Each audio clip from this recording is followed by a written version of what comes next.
Okay, let's talk about preparing for the conversations that you'll be having with medical professionals. Now, I want you to use this technique when your loved one has a doctor's appointment coming up. And I also want you to use this technique when your loved one is hospitalized. So, just for a brief minute, let's talk about hospitalization. In the hospital, you may notice that rounds take place every day. All right, so what are rounds?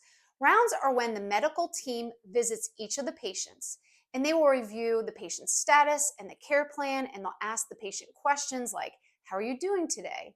Okay, kind of like interacting and kind of checking in on the patient. This is an opportune time for you to ask questions. Now, rounds usually take place first thing in the morning, but it's going to be different in every hospital. So here's what I want you to do. Once your loved one is admitted and settled, I want you to go ask the nurse, what time do rounds take place?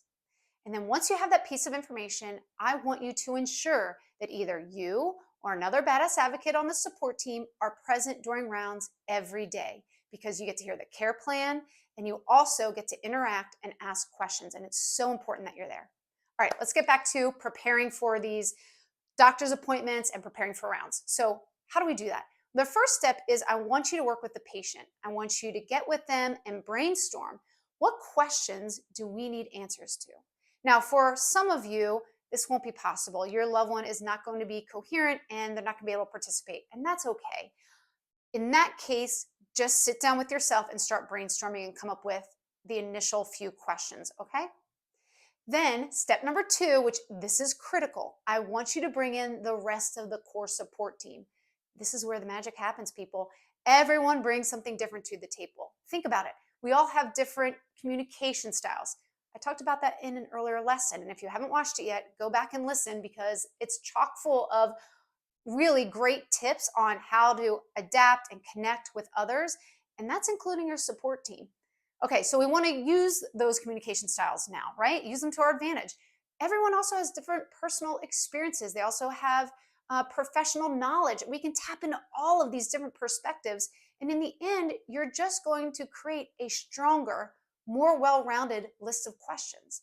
And because of that, you are going to walk into the appointment feeling prepared and confident and powerful.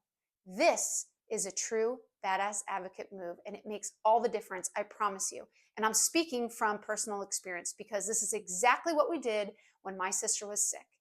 And this is how we did it.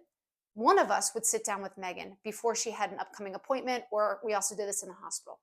And we would come up with our initial list of questions. And we use the Notes app in our cell phone. And we use that because you can edit it. You can share it and then you can edit. And that was really advantageous to us. So we would come up with the first few questions. Then we would text it out to the group and say, hey, Megan has an oncology appointment coming up next week. Can everyone add any questions that they have? And it was amazing. It prepared us for all of those meetings, whether it was an appointment or rounds. And in the end, it made us much more confident advocates. And I promise you, it's going to do the same for you. So in the next few lessons, I'm going to teach you how to strengthen all of those questions. I'll see you there.